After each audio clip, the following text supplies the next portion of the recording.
आज हम कुर्ती की सिलाई करना सीखेंगे। स्टेप बाय स्टेप सारी चीजें डिटेल में बताई है, छोटे छोटे टिप्स भी बताए हैं। तो वीडियो को बिना स्किप किए लास्ट तक देखिएगा। चलिए शुरू करते हैं। नमस्ते, मैं उज्ज्वला पाटिल। क्रिएटिव फैशन में आप सभी का बहुत बहुत स्वागत है। ये स्लीव कटिंग हमने पहले वीडियो में दिखाई है, नहीं देखी तो लिंक डिस्क्रिप्शन बॉक्स में मिल जाएगा, जरूर देखिएगा। पहले हम फ्रंट पैटर्न रेडी करेंगे। उसके लिए मैंने फ्यूजिंग पेपर लिया है और सबसे पहले हम गले बनाएंगे। तो इसको मैंने यहाँ पर रख दिया है इस तरह से, और ये जो नेक का शेप है ये ड्रॉ कर दिया है फ्यूजिंग पेपर के ऊपर। अब यहाँ पर मैंने कुर्ती के ऊपर ही नेक कटिंग किया था, इसीलिए इस तरीके से मैं इसको कट करूंगी। अब देखिए, इसको मैंने पिन लगा दी है। पिन लगाना जरूरी है क्योंकि कटिंग करते वक्त गला ऊपर नीचे या आगे पीछे हो सकता है, इसीलिए। और जैसा वीडियो में दिखाया है उसी तरीके से आपको कटिंग करना है। जैसे मैंने ऊपर की तरफ पट्टी रखी है, इससे क्या होता है, गला फैलता नहीं है। ठीक, जिस तरीके से फ्रंट का हमने गला कटिंग किया, सेम तरीके से बैक का भी करेंगे। तो ये बैक पैटर्न के नीचे फ्यूजिंग पेपर रख दिया है और गले का शेप ड्रॉ कर दिया है। अब यहाँ पर आउटर लाइन लगभग 1.25 इंच या 1 इंच चौड़ी हम निकाल देते हैं और इसको भी कट कर देंगे। यहाँ पर भी मैं गले की तरफ यानी ऊपर की तरफ एक छोटी सी पट्टी रखूंगी ताकि गला फैल ना जाए। तो बैक और फ्रंट दोनों गले हमारे कटिंग हो चुके हैं। अब इन दोनों के नीचे हम इस तरह से कपड़ा रखेंगे और इसको इस्त्री से चिपका देंगे। तो फ्यूजिंग पेपर जो होता है वो गर्म इस्त्री से चिपक जाता है कपड़े के ऊपर। इसकी जो चमकने वाली साइड है वो नीचे की तरफ रहती है कपड़े की तरफ। जब भी हम साइड से कपड़ा छोड़ते हैं तो बस 1/4 इंच का ही छोड़िएगा। ज्यादा छोड़ते हैं तो थोड़ी सी प्रॉब्लम आती है फोल्ड करने में। अब देखिए, ये पट्टी हमने किस लिए छोड़ी थी, ताकि गला चिपकाते टाइम, गला पेस्ट करते टाइम फैले ना, इसीलिए। अब गला तो अच्छे से चिपक गया है, इसीलिए मैंने इसको कट कर दिया है। अब आप देख सकते हो सेम तरीके से मैंने दोनों साइड के गले कटिंग किए हैं। अब जो 1/4 इंच का मार्जिन छोड़ा है उसको ऊपर की तरफ फोल्ड करते हुए हम साइड से सिलाई लगा देंगे दोनों गले में। तो आ गए हैं मशीन के ऊपर। तो एक गला मैं आपको दिखाऊंगी। कपड़ा जो है यहाँ पर बस 1/4 इंच ही छोड़ा है।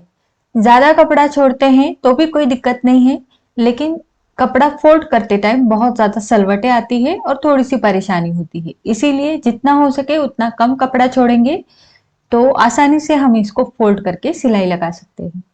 सेम तरीके से ये बैक का जो नेक है वो भी मैंने लिया है और इसको भी मैंने साइड से स्टिच लगा दी है।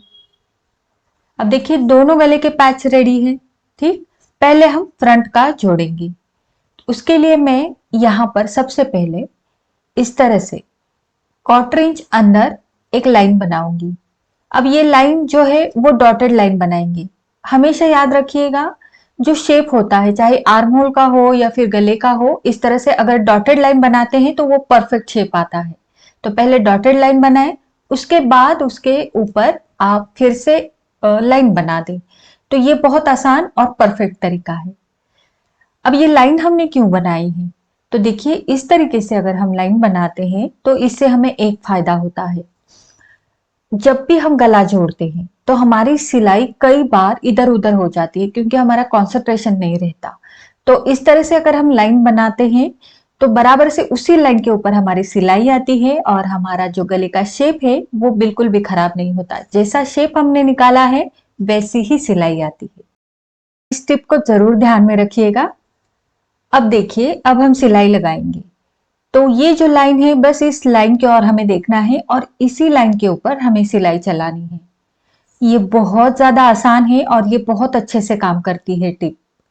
तो इस टिप को जरूर ध्यान रखना है कि हमें पेन या पेंसिल से एक इस तरह से लाइन बनानी है गले की शेप की और फिर उसके ऊपर सिलाई लगानी है। इससे क्या होता है, आपकी सिलाई ना अंदर आएगी ना बाहर जाएगी, एकदम बराबर से उस लाइन के ऊपर आती है और गले का जैसा आपने शेप कटिंग किया है वैसा ही निकल कर आता है। तो सिलाई हमने लगा दी है। अब सिलाई लगाने के बाद हमेशा की तरह हम यहाँ पर छोटे छोटे कट्स देंगे। अब कई बार हम गलती करते हैं कि ये कट है वो पूरी तरीके से सिलाई को पूरी तरीके से टच नहीं होता, तो बहुत ही एकदम छोटा सा कट देते हैं। तो उससे क्या होता है, जब हम गला पलटते हैं तो वहां पर सलवटें आ जाती है। तो ऐसा नहीं करना, पूरी तरीके से कट, डीप कट होना चाहिए। इतना भी डीप नहीं हो कि सिलाई कट हो जाए। सिलाई तक हमें कट देना है, बस सिलाई नहीं निकलनी है, इसका ध्यान रखना है। तो ये जो कट्स है ये बहुत ही पास पास दीजिएगा, बहुत अगर दूरी पर देते हैं तो भी सलवट आ जाती है, इसीलिए जहां पर गोलाई ज्यादा है शेप की वहां पर आप ज्यादा पास पास कट दीजिएगा। तो मैंने कट्स दे दिए हैं। अब इस गले को हम इस तरह से पलटेंगे। ये जो मार्जिन है ये पट्टी की ओर रहना चाहिए, ठीक। और पट्टी के ऊपर ही किनारे से सिलाई लगाएंगे। इसको हम प्रेस स्टिच भी बोलते हैं या फिर धार स्टिच भी बोलते हैं। अब ध्यान रखिएगा, पट्टी के ऊपर एकदम किनारे से मैं सिलाई लगा रही हूँ, और जो सिलाई है वो गलती से भी हमारी कुर्ती के ऊपर ना जाए। जो पट्टी है फ्यूजिंग पेपर की, उसी के ऊपर हमारी सिलाई रहेगी, लेकिन किनारे पे। अब ये सिलाई लगाते टाइम आपको ये नहीं देखना है कि गले के शेप के अनुसार घुमाना है, बिल्कुल भी जरूरत नहीं।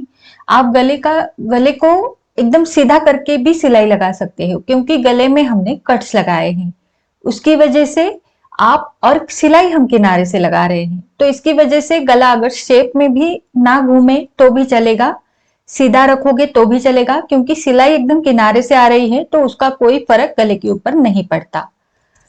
तो देखिए मैंने पूरे सिलाई लगा दी है यहाँ पर। और अब ये जो सिलाई हम लगाते हैं इससे क्या फायदा होता है, पट्टी आसानी से पलट जाती है, और पट्टी जो है वो ऊपर की तरफ नहीं दिखती, बिल्कुल एकदम फिनिशिंग के साथ गला पलट जाता है, कहीं पर भी कोई सलवट भी नहीं आएगी, और ना ही आपको यहाँ पर इस्त्री करने की जरूरत पड़ेगी। फिर भी अगर आप चाहो तो इस्त्री करके ले सकते हो।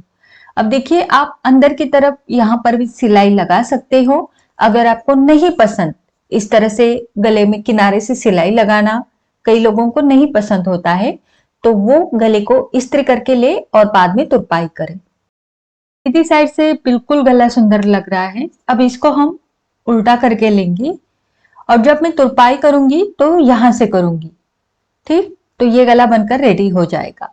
अब यहाँ पर अगर आपने डार्ट का मार्किंग किया है वेस्ट में तो डार्ट ले लीजिएगा। मैंने वेस्ट में मार्किंग नहीं किया, साइड में किया है, तो इसीलिए मैं साइड के डार्ट यहाँ पर लगा कर लूंगी।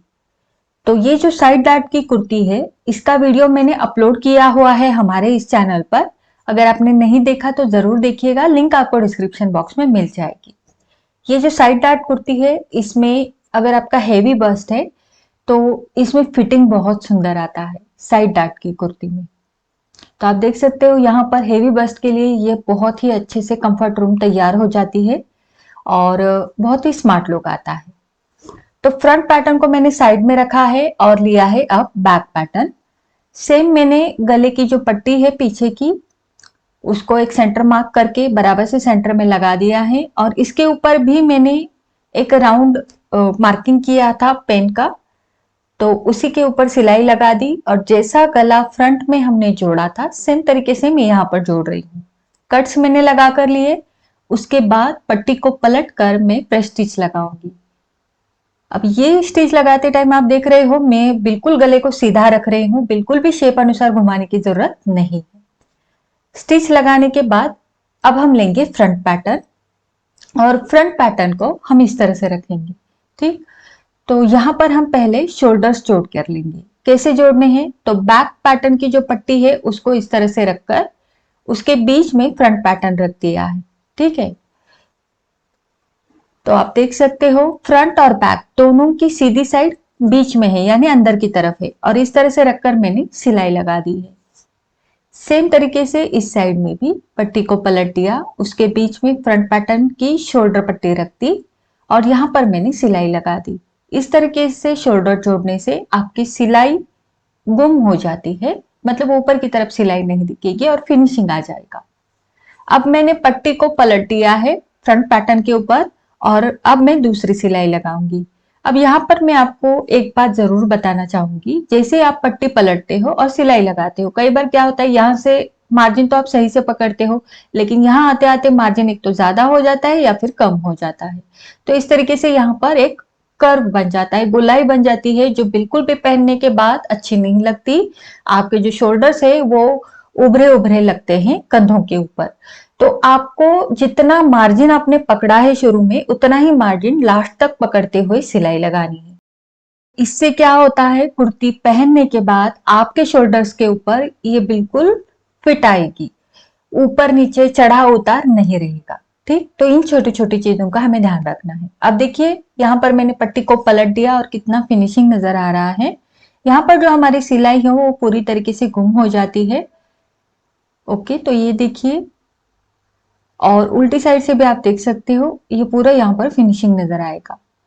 अब ये पलटने के बाद अब बैक साइड में आप सिलाई लगा सकते हो अगर लगाना चाहते हो, और अगर आप तुरपाई करना चाहते हो तो तुरपाई भी कर सकते हो।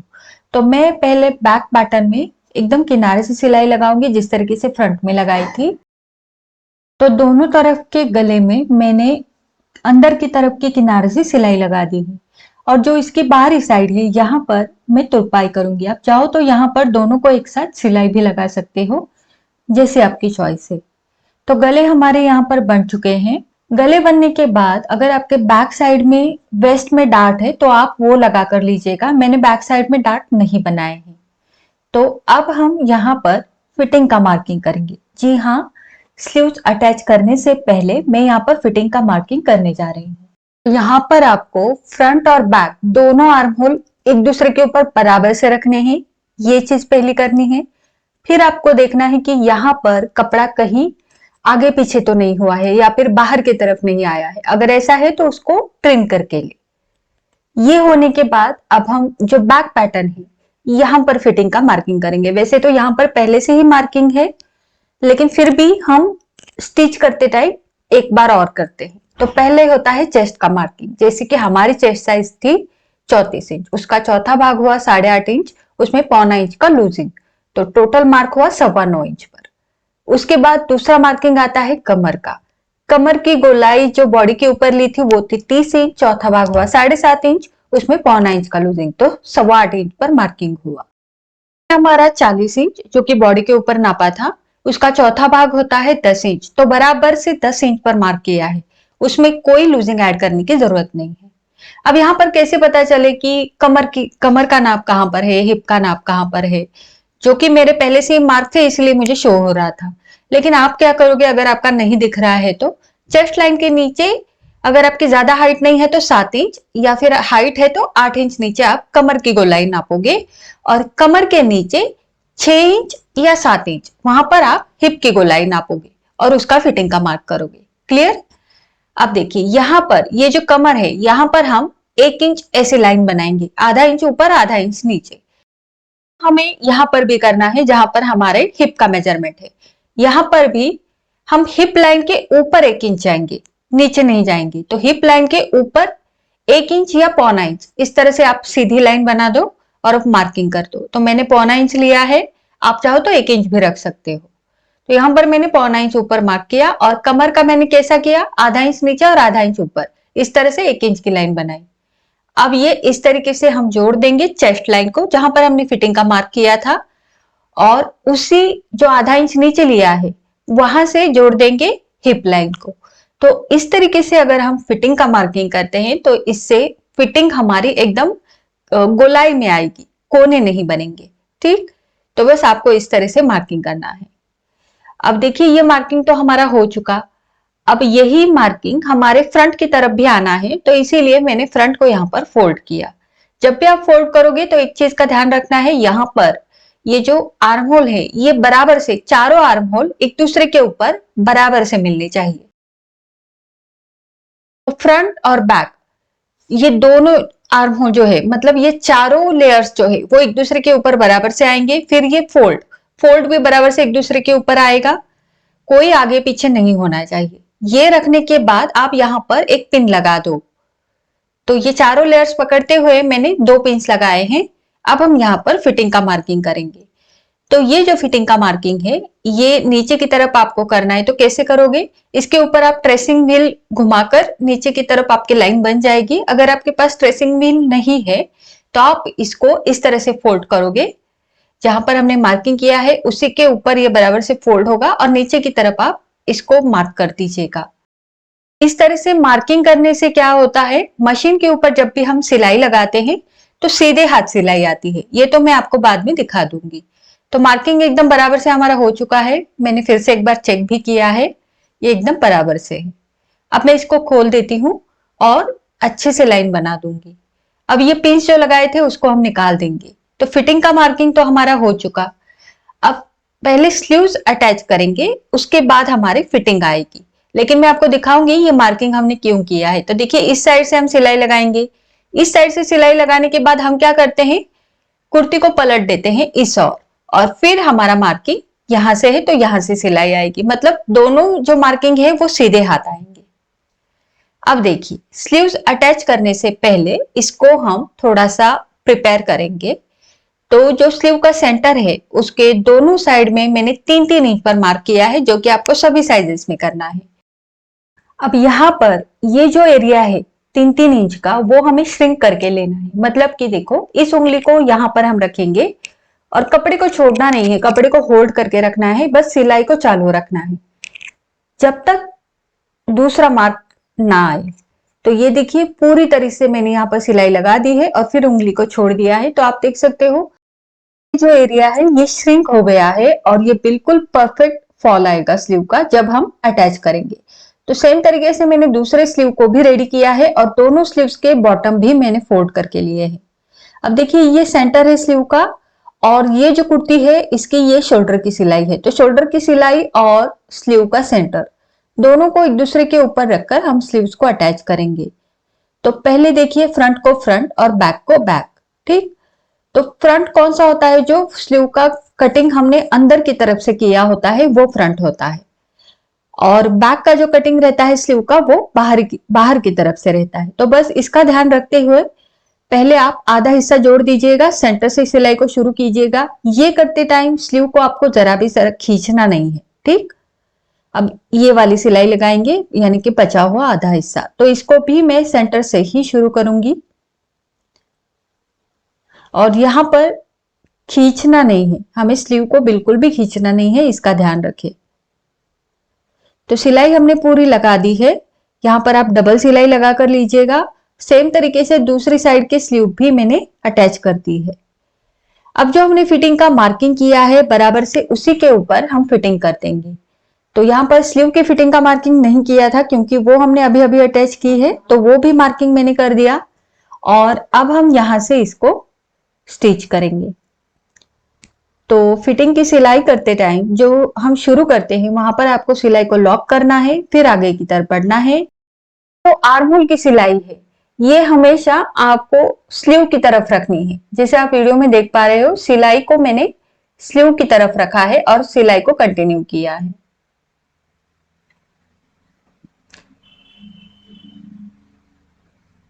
जैसा हमने मार्किंग किया है वैसा ही हमें फिटिंग करना है। जैसे कि हमने हिप के और 1.25 इंच ऊपर सीधा मार्किंग किया था, तो यहाँ पर हम सीधा सिलेंगे। जब हम सिलाई को यहां तक लाते हैं तो आगे पीछे नहीं करेंगे, क्योंकि कई बार आगे पीछे लॉक करते टाइम सिलाई नीचे की तरफ चली जाती। तो हम क्या करेंगे, सिलाई को वहीं पर स्टॉप करके मैंने कुर्ती को घुमा दिया है और फिर ऊपर की तरफ लेकर सिलाई को लॉक किया है और फिर एक बार नीचे की तरफ आएंगे। इस तरीके से अगर हम सिलाई को लॉक करते हैं तो सिलाई नीचे की तरफ नहीं आएगी, जहां तक मार्किंग है वहीं तक रहेगी। तो इस तरीके से मैंने ये पूरी सिलाई लगा दी है। अब ये तो हो गई एक ही फिटिंग की सिलाई। आपको अंदर की तरफ से 2-3 सिलाई तो लगानी होती है। तो आप क्या करोगे, यहां से ये जो मार्किंग है ना यहां तक इसके ऊपर आप फिटिंग की सिलाई लगा दो। जैसे कि ये पहली वाली है, दूसरी वाली सिलाई आप कहां से लोगे, जैसे कि ऊपर से ये दूसरी वाली सिलाई आई है तो यहां पर इसका एंड होगा इस पॉइंट पर। ठीक, और तीसरी वाली सिलाई आ रही है तो भी उसका एंड यहीं पर होगा, इसके नीचे नहीं आ पाओगे क्योंकि इसके नीचे तो हमारे स्लिट्स आएंगे। तो इसी तरीके से आपको भी करना है। जैसे कि अगर आप तीसरी फिटिंग की सिलाई ले रहे हो तो वो इस तरह से आएगी और यही पर एंड होगी। ठीक, इसके नीचे क्या होता है, हमारी स्लिट की सिलाई आती है। इस तरीके से दूसरी तरफ की सिलाई भी मैं लगाऊंगी। तो देखिए कुर्ती को पलटने के बाद ये मार्किंग बराबर से सीधे हाथ आया है। ठीक है, तो यहाँ पर भी हम सेम तरीके से फिटिंग करेंगे जैसे मैंने उस साइड में की थी। तो यहाँ पर स्लीव का जो है फिटिंग का मार्क कर दिया है मैंने और यहाँ पर हम सिलाई लगाएंगे। तो यहाँ पर भी जो आर्म होल की सिलाई है उन दोनों को एक साथ पकड़ते हुए स्लीव की तरफ रखा है और फिर सिलाई को नीचे की तरफ कंटिन्यू किया है। अब यहाँ पर भी जो हमने हिप के ऊपर मार्किंग किया था 1.25 इंच ऊपर, वहां पर इस तरह से सिल देंगे यहाँ पर स्टॉप किया है, कुर्ती को घुमाकर ऊपर की तरफ सिलाई ले ली है और फिर नीचे की तरफ आ गए हैं। इस तरीके से मैंने यहाँ पर लॉक कर दिया है। साइड स्लिट्स बना दूंगी तो उसका अलग से वीडियो बनाया है, लिंक आपको डिस्क्रिप्शन बॉक्स में मिल जाएगी। फिटिंग बनने के बाद मैंने साइड स्लिट्स भी बना दिए, लेकिन आप देख सकते हो एक साइड में बिल्कुल भी झोल नहीं है और इस साइड में इस तरह से झोल आया है। ये बहुत लोगों के साथ होता है, तो इसका रीजन क्या है वो भी मैं बता दूंगी। तो कुर्ती को मैं पहले उल्टी साइड में लूंगी। अब देखिए जिस साइड में हमारा झोल आया था, पहले मैं इस और आऊंगी। यहाँ पर मार्जिन ज्यादा है तो आपको जो है 1.25 इंच या 1.5 इंच उससे ज्यादा मार्जिन मत रखिएगा, क्योंकि ज्यादा मार्जिन रखने से भी झोल आता है और वेस्ट की तरफ आपको इस तरह से कट देना है। इससे क्या होता, सीधी साइड में सलवटें नहीं आती, झोल नहीं आता। तो आप देख सकते हो दोनों साइड से ये बराबर से लग रही है। स्लिट्स भी मैंने अटैच कर दिए हैं और कुर्ती एकदम फिनिशिंग के साथ रेडी है। तो आज के लिए बस इतना ही। कैसा लगा वीडियो मुझे नीचे कमेंट करके जरूर बताना। अगर वीडियो आपको अच्छा लगा है तो इसे लाइक जरूर करना, शेयर करना और चैनल को सब्सक्राइब भी जरूर करना। मिलते हैं हमारे अगले वीडियो में। धन्यवाद।